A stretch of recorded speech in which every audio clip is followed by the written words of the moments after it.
Bapak Ibu saudara-saudari terkasih, salam dalam kerahiman Tuhan. Yakinlah bahwa Yesus sangat mencintai saya, Anda, dan kita semua. Saya dalam video kali ini mengajak kita untuk mencermati kembali salah satu pernyataan dari Daniel Mananta dalam videonya yang kontroversial itu. Yaitu bahwa ia meminta kita umat Nasrani, umat Kristen untuk membaca kitab suci. Dan kemudian baru boleh berkomentar terhadap pernyataannya yang keliru itu. Hal itu dapat kita lihat dalam videonya yang telah tersebar. Saudara Mananta yang kita kasihi itu meminta kita untuk membaca kitab suci. Dari ajakannya ini kita bisa menduga bahwa seolah-olah dia berpikir kita tidak atau belum membaca kitab suci seperti yang dimintakannya itu. Sehingga kita selama ini pun akhirnya jatuh pada kesesatan yang disebutnya itu, yaitu menyembah patung-patung berhala. Dan dari pernyataannya ini, ia juga mau menyatakan seolah-olah bahwa ia sudah membaca kitab suci itu. Maka salah satu yang sangat fundamental dari pernyataan Daniel Mananta itu adalah membaca kitab suci. Dan disinilah saya lihat satu titik penting masalah Daniel. Selain bahwa kita menduga ia sudah dicekcoki dengan cara pandang yang keliru terhadap imannya, yaitu bahwa ia memakai sudut pandang agama lain untuk menyelami agama Kristen. Membaca kitab suci selagi ini belum beres dimengerti oleh Daniel dan mungkin oleh banyak orang lainnya, saya yakin ada banyak persoalan-persoalan lain yang akan muncul. Misalnya, karena seseorang membaca dalam kitab suci bahwa Allah membunuh anak sulung Mesir, maka ia pun merasa diajak untuk membunuh. Atau karena Yesus pernah mengatakan, "Cungkillah matamu, potonglah tanganmu," maka ia kemudian akan mencungkil matanya, memotong tangannya. Atau juga dalam kitab suci Yesus pernah berkata, "Bencilah ayah ibumu," maka ia segera membenci ayah ibunya, atau bahkan sampai membunuh ayah ibunya sendiri. Dan setelah melakukan hal-hal sesat itu, dengan begitu bangga ia akan muncul lagi dalam video yang baru yang memaparkan tindakannya dan kemudian mengatakan, "Jangan komentar dulu terhadap perbuatan saya sebelum Anda membaca kitab suci. Bacalah di kitab suci, di sana ada tertulis hal-hal yang saya lakukan ini." Ya, saya menduga kalau kita tidak segera menerangkan hal ini lewat video ini misalnya, tidak tertutup kemungkinan hal-hal yang lebih buruk akan terjadi. Membaca kitab suci. Ini adalah poin yang penting dan kita sering dituduh sesat oleh mereka dari agama lain atau bahkan dari sesama kita Kristen yang fundamentalis yang punya cara membaca kitab suci dengan teknik fundamentalisme. Membaca kitab suci hanya melihat ayat-ayat percis seperti huruf yang tertulis secara harafiah tanpa peduli bahwa ada konteks, ada latar belakang dari ayat itu yang perlu sebenarnya untuk dipahami, untuk sungguh mengetahui apa sebenarnya makna pesan dari ayat-ayat kitab suci itu. Daniel Mananta yang terkasih dan juga saudara-saudara lain, kita perlu tahu bahwa membaca kitab suci dalam gereja Katolik, dalam prinsip gereja Katolik adalah tidak hanya membacanya sebagai huruf-huruf saja. Memang kita meyakini dengan penuh iman bahwa kitab suci adalah sabda Allah. Namun kita perlu juga tahu apa maksudnya kitab suci sebagai sabda Allah. Dan satu hal yang paling mendasar untuk diketahui juga adalah bahwa pemahaman Kristen, pemahaman gereja tentang kitab suci sebagai sabda Allah sangat berbeda dengan pemahaman agama saudara lain perihal kitab sucinya sebagai sabda Allah.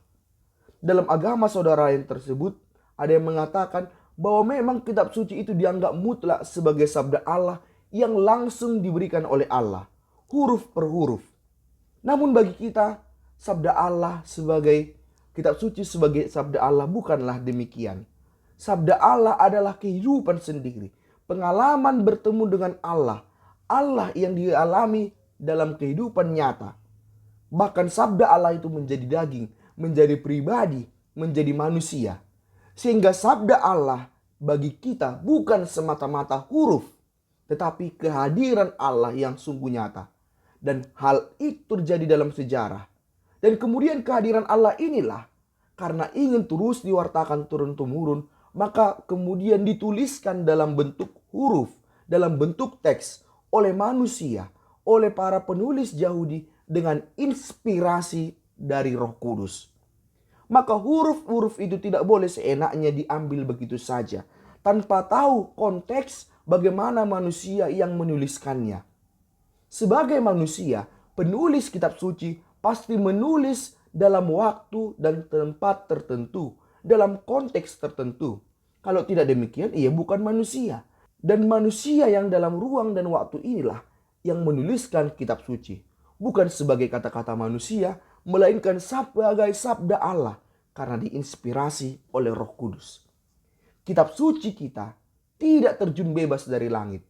Maka kalau memang mau benar-benar tahu apa kehendak Allah yang disampaikan dalam ayat-ayat kitab suci, mesti melihat konteks penulisan teks itu. Melepaskan teks kitab suci dari konteks adalah sungguh keliru. Dan ingat sekali lagi, paham Kristen tentang kitab suci sebagai sabda Allah adalah berbeda dengan agama sebelah. Karena itu jangan heran akan muncul yang mengatakan, sudahlah, jangan kalian gunakan rasionalisasi kalian atas sabda Tuhan itu. Kalian hanya cari-cari alasan dengan pikiran kalian. Itu sering muncul, termasuk dalam komentar-komentar terhadap video saya sebelumnya. Misalnya dalam video tentang Daniel Mananta. Dan saya bisa memahami komentar itu. Kalau mengingat perbedaan kita, perihal paham akan kitab suci sebagai sabda Allah.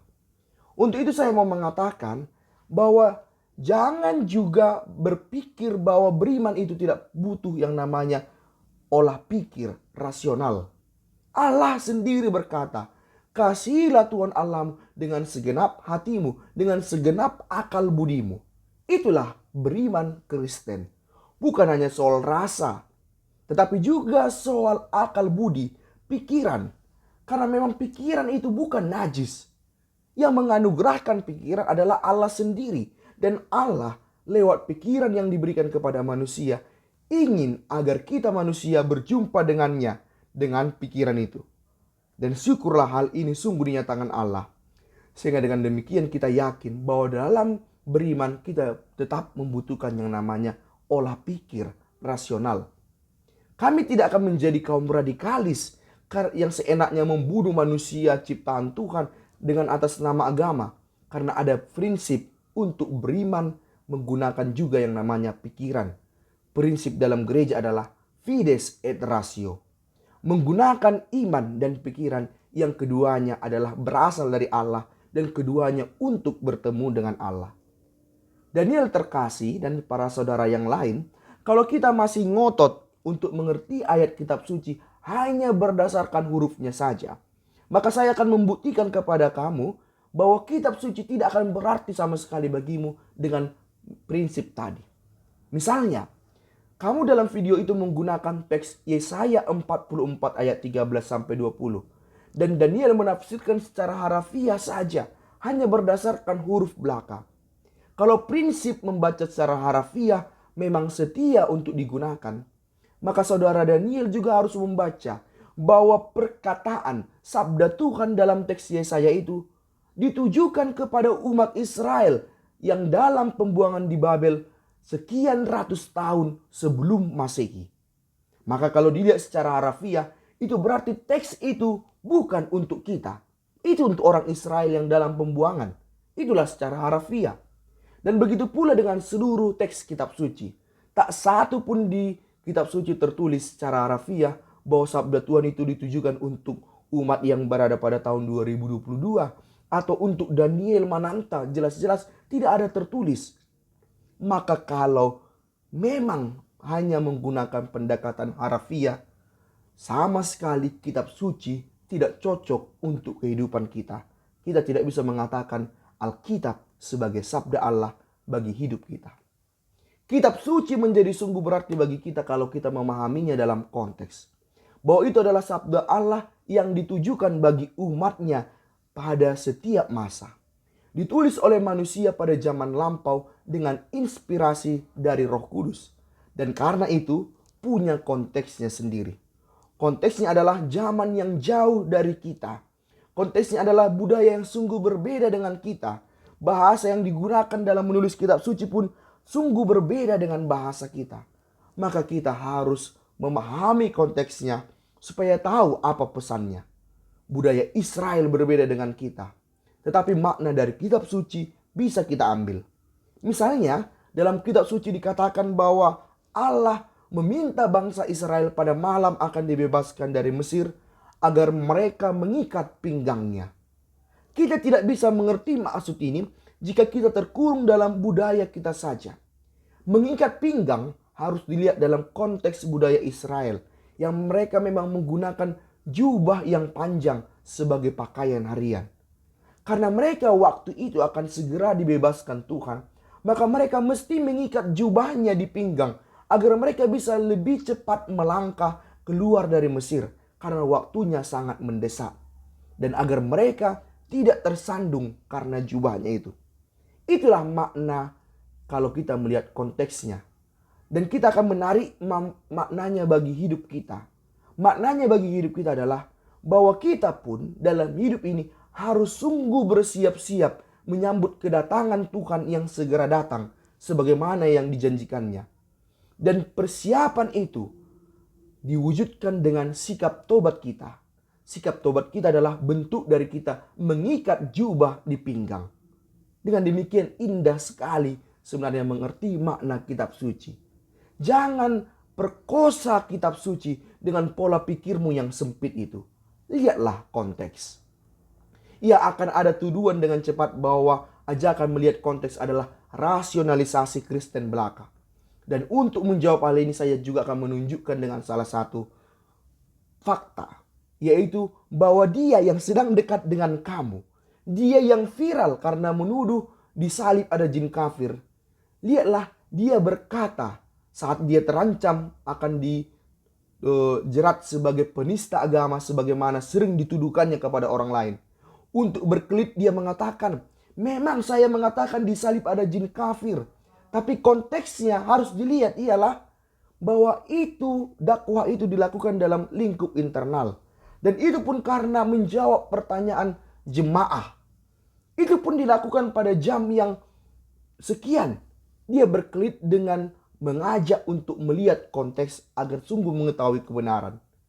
Lihatlah, dia sendiri yang menuduh bahwa konteks adalah akal-akalan saja.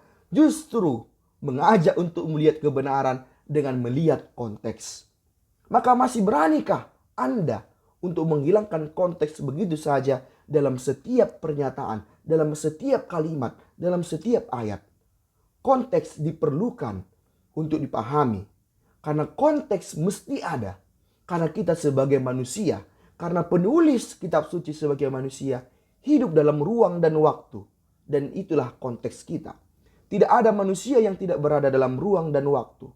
Saat saya membuat video ini pun, saat kamu menonton video ini pun, ada yang namanya konteks. Kalau bukan tanpa konteks, kita bukan manusia.